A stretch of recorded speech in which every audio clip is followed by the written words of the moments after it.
and another is the intrathecal baclofen pump. So these green ones are the non-ablative procedures like botulinum toxin here. So whole of this passage of the transmission of the impulses, one can see that the non-ablative procedures can be performed there. Whereas there can be intracranial procedures where also one can produce the lesioning, or one can be selective posterior dorsal rhizotomy, selective motor fasciculotomy, or some of the orthopedic surgical procedures. Now, this is the spinal reflex arch, which we mostly work on this nowadays, and then we are weakening the excessive impulses which are going to the muscles. These are the neuroablative procedures where I just now mentioned about most of our talk will be on the sensory rhizotomy or motor fasciculotomy and somewhat on the baclofen pump and botulinum toxin. But still, to the younger generation, it has to be known that science is still searching for the best treatment, that is the how you can replace the damaged portion of the brain, and that is what is still lacking, and this will take a little more time. But we do not advocate stem cell therapy for the brain pathologies of this kind, of the static encephalopathy. Very important is that not only spasticity, but you have to know various other types of and evaluated on how the child is doing with lung functions. Looking at the etiology of the scoliosis one at a time. So when we are looking at idiopathic scoliosis, in the infantile age group, it's between birth to 3 years. That is, the most common is left-sided thoracic curve. Why left-sided? Still, there is no consensus on it, but predominantly thoracic because bone is more at the thoracic spine compared to the lumbar and the cervical spine. Boys are affected more than the girls, both in idiopathic, in infantile as well as juvenile. In comparison to adolescent idiopathic scoliosis, where girls are affected more. So 20% of the children who are younger than 10 years of age and have a curve that is greater than 20 degree of curve angle on a coronal X-ray will have an underlying spinal condition. So it is mandatory that we get an MRI of the neural axis done, and most of them will have an associated, can have an associated Arnold-Chiari malformation, and untethering of cords and treatment of the Arnold-Chiari may in some instances prevent the progression of curve, and there are multiple publications on same. When we're looking at congenital scoliosis, there are two types. There's failure of formation and failure of segmentation. The failure of segmentation are subdivided into the fully segmented, semi-segmented and non-segmented. Why would it matter? So because if it is completely, that is non-segmented, for instance, it's a block vertebrae, it will not have any epiphyseal growth plates in between. So when a piece of duct of bone is not having multiple epiphyseal growth plates in between, the curve is unlikely to progress much further because the growth is still pending. The growth is completely over since there are no epiphyseal plates in between. In contrast, in a semi-segmented or multiple segmented bone, there are multiple epiphyseal plates that are still present below the disc on both the upper and the lower part of the vertebral body. And that is why the curve is more likely to progress more, and that is why this is a more likely candidate to require bracing or casting. Failure of formation is nothing but where the segmentation is okay, but the vertebral body is not formed properly. So, predicting curvature worsening is what this is about, early onset scoliosis, predicting which patient will require a brace, which patient's curve is going to progress. This is what we are trying to figure out in early onset scoliosis. So anomalies of the thoracic spine tend to progress more. Fully segmented hemivertebrae tend to progress more. Hemivertebrae on the opposite side with a set fused vertebrae are more likely to progress more because this. Thank you very much. Now we'll close the session. Thank you for the opportunity. Thank you. Thank you all the speakers and the chairpersons for running the session. For wanting of CVJ and spasticity, there is a last session for the day. I would request Dr. Venugopal, Dr. Parthik Band, Dr.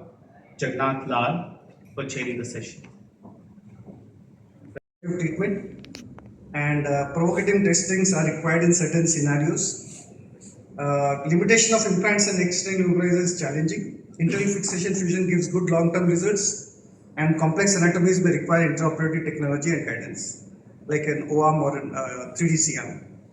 Techniques for pediatric population, including your implants, is still evolving. Thank you very much. Thank you, Dr. Subodh Raju, for the wonderful presentation. Pediatric CV junction anomalies are a difficult territory in spinal surgery. May I invite Dr. Muthukumar to give any comment on this experience? Syndromic anomalies constitute a special problem, especially when the child was the achondroplasia syndrome or Down syndrome. Down syndrome. I think that child had probably impingement from the posterior arch of Arthur. Because many children with Down syndrome, the posterior arch will not only be bifid, medial end of the posterior arch will be pinching side. Narrow. Be narrow, it will be, posterior arch will be bifid, then the bifid, medial end of the bifid posterior arch will be impinging on the quad. So did you remove that? The first stage surgery was that only actually. The first stage surgery which I told you. We knew that there is a compression, there is an ADV, so I thought that we can manage within a posterior. So we did a decompression and fixation. The Down syndrome child. Down syndrome. Yeah, in first stage we did a decompression and fixation. Foramen magnum, C1 arch. Your 8 cases of Posterior circulation stroke. I think fairly large series. Only other series which I often remember is from and sometimes ago. That we published on the lectures. If possible, send me a copy of that article. Very nice. Thank you, Dr. Subodh. Yeah, please. CV junction anomaly type 1, they do ultrasonography of the CV junction. If the CSF flow is less than 3 millimeter per second, then they don't open the dura, just do body decompression. And when it is more than that, they on the reverse actually, they do open the dura when it is less than 3 millimeter per second. And if it is more than that, they don't open. Do you have any experience about it? No, we don't do an you're talking of the Chiari malformations. Yeah. Neuroplasty. Duroplasty. So Neuroplasty doing or not doing? no, yeah. The most of the cases, for our practical understanding, we strip off the outer layer of dura. Strip off the outer layer of dura and leave it. If there is a good pulsation, we just leave it. We don't open the dura and duroplasty. My experience. Thank you very much. Now I we could able to see the partially fused C2 at the level of odontite type 2 fracture, and we did the C1 C2 fixation for this child and the patient recovered. This is another one boy, Jaydev is 8-year-old boy, came with RTA with fracture C2. So what we did is, we did thorough evaluation and we found that the excessive motion happening, and apart from that there was a fracture lamina of the C4. This is a MRI, lamina is impinging and there is fracture is there. So we did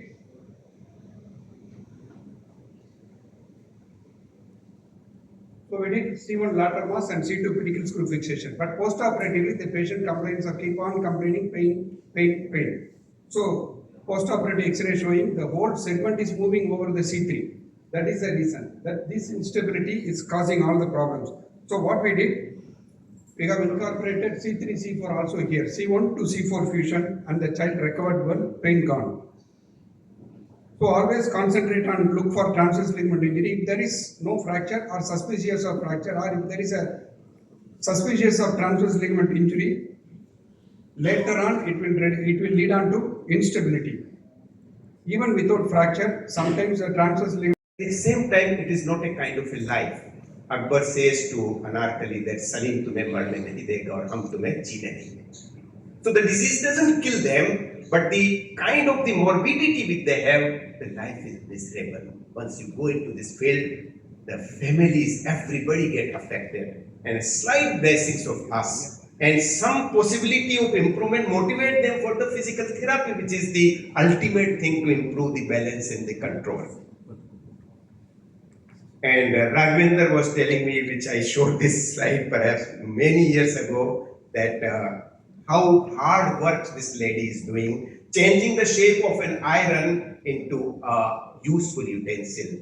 And that is what we can do when these children do not have the good formed limb, deformed limb which they have. Our hard work is definitely going to help it. When I used to go to the school in my childhood, on roadside this picture, these people used to work, and this is from Haldigati, Rajasthan.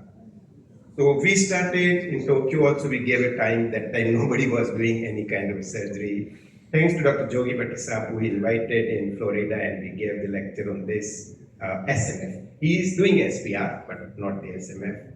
Many camps all over the country, around 70 we conducted in my 30 years of career during the NIMS.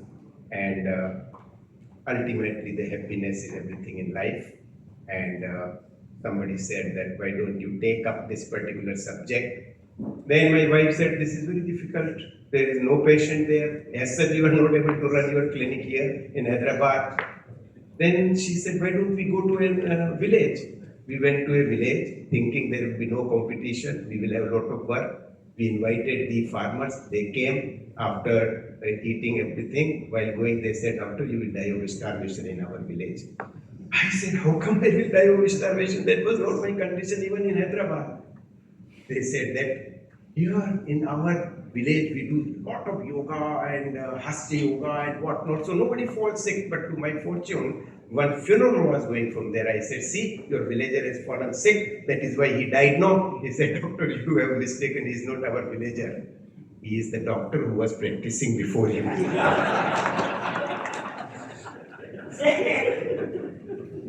The laughter this endorphin releases spasticity. Please remember, physical and mental tension, the nociceptions. So it is also necessary pro-nature therapy to these families. Families I am talking about, not the individual one, is necessary. So we all should learn about those relaxation therapies, and Hasta yoga is one of them, which is one of the favorite thing. Dr. Shastri just now asked me, first you tell me joke and then only you go there. Thank you very much to all of the team who invited me and given me this opportunity. I tried to do a little bit justice to it, but I'm open to any questions. Thank you very much, because spasticity now, last one decade, but this time it's intradural.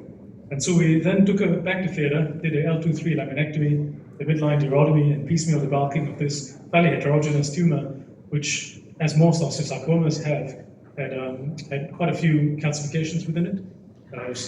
Lots of soft components, as you see, with immature bone and osteoid components. And we sacrificed the L2 nerve on the right, but still managed to get near-gross total resection of the tumor. And the histopathological diagnosis was consistent with both the prior surgery from the T10 Tomedo procedure, but also her proximal humerus surgery. And post-operatively, the patient had a slight improvement in neurological function, with a subtle improvement with the right lobe power, but she did lose hip flexion as a result of that root sacrifice. And despite having ongoing urgent continence, she did reasonably well from a rehabilitation perspective. The patient then underwent a repeat dose of radiation to this particular surgical bed and was initiated on last-line chemotherapy. So just to wrap things up, I went through and looked at all of the published literature in intradural primary spinal osteosarcomas, and really there's only 5 cases that have been published, of which 3 were in humans, the other 2 were in dogs, and for some reason it seems to be quite common in canines. Going back to the humans, we can see that the first 2 cases there, in 2008 and 2013, both of these were elderly patients who had prior exposure to contrast agents, which are oil-based and thought to be a cause potentially for her to have developed this lesion. In both of these, the hypothesis is that you can cause pretty significant adhesions within the spinal canal, and as a result of that, you can have metaplasia, which then results in the development of intradural. Advancements that we rely on, mostly we are relying on radiological imaging for our planning of the surgeries. Oftentimes we are misguided by the radiology and find something surprising in the case that we usually operate. Here is a similar case report. A 60-year-old lady, she had a suboccipital neck pain with pallidal situ radiculopathy for the last 3 months and painful neck movements, and also spastic quadricardia for the last month. So with a short history, we had taken a clinical diagnosis of a CV junction anomaly, probably a neoplastic etiology, or it could be an infected pathology or an inflammatory lesion. So the radiology was suggestive of a large lesion in the CV junction, which was well defined. It was intradural and extramedullary, and it was suggestive of a posterior spinal artery aneurysm with the thrombus. So we had done a MR trick sequence. Spinal DS was planned, but because of the cost restrictions and the patient's AFT, we were not able to do it. So tricks is prime result imaging of the contrast kinetics, where we can get a Doppler-like study of the vessels that we usually see.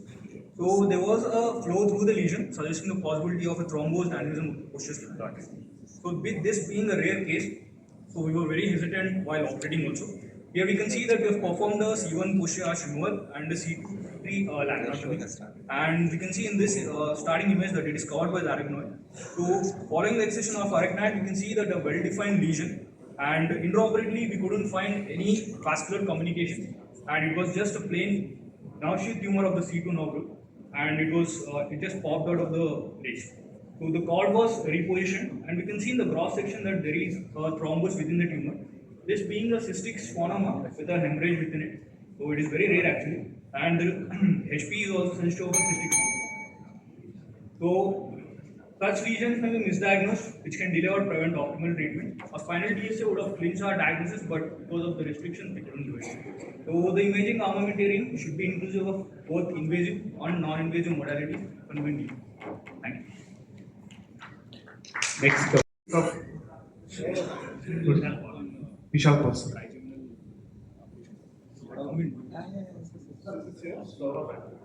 Dr. Vishal Paul. Here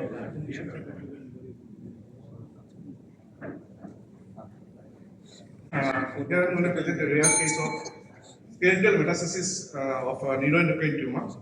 Actually, neuroendocrine tumors are endocrine cells mainly from the liver, from the GIT and or the respiratory system, or sometimes from the thyroid or the adrenal.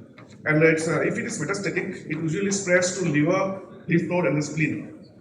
Now, skeletal metastasis is very rare in case of neuroendocrine tumors. It is seen that in about 10 to 15% is metastasis into skeletal tumors.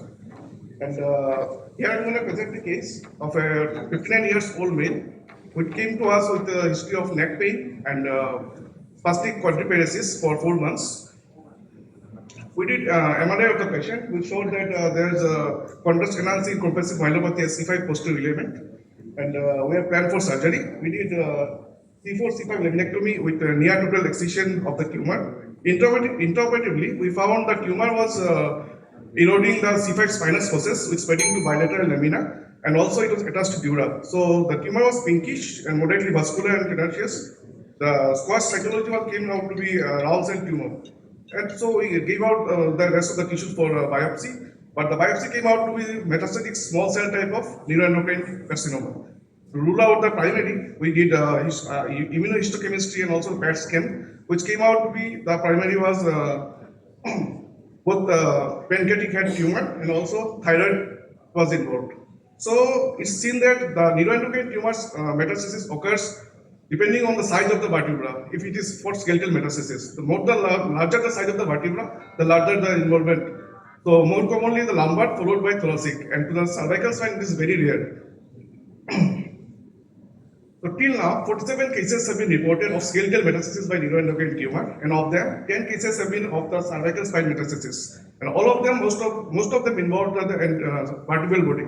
This is the first case which involved the posterior element of cervical vertebra without involving the vertebral body.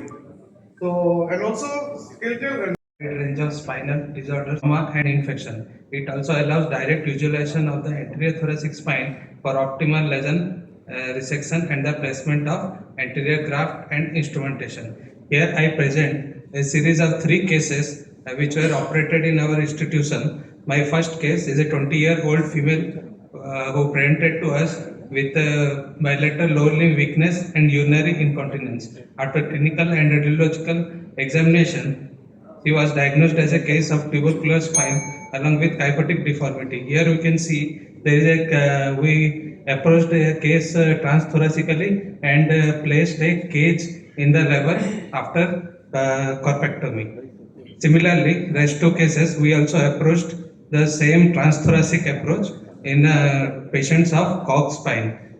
all the three patients were diagnosed as case of Cox spine clinically and radiologically, and they were operated in right lateral decubitus position with single lung ventilation, and all the cases ICDT was inserted and which was removed post-operatively on third day. So to conclude, the transthoracic approach for dorsal spine is safe and effective procedure, but requires careful coordination by thoracic surgeons, neurosurgeons, and anesthetics.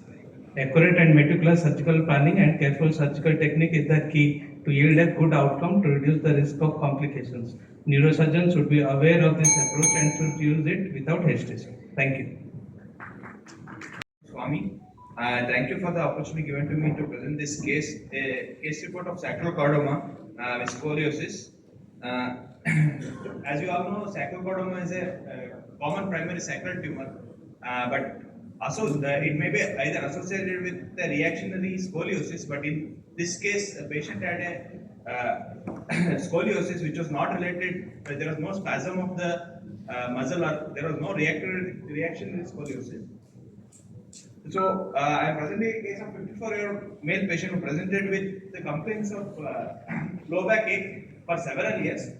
He presented with swelling in the gluteal region for last 3 months. He presented to our OPD in a wheelchair. He was unable to walk with a power in the hip region of 3/5. He had hesitancy of micturition. On examination, he had a wasting of right hamstrings with grade 3 power of hip region. And we got a CT scan and MRI to evaluate further. CT scan showed there was no reactionary spasm of the paraspinal muscles, and there was a rotation of the vertebra. L3, L4 vertebra were rotated. So it was a dual pathology with sacral chordoma with associated scoliosis.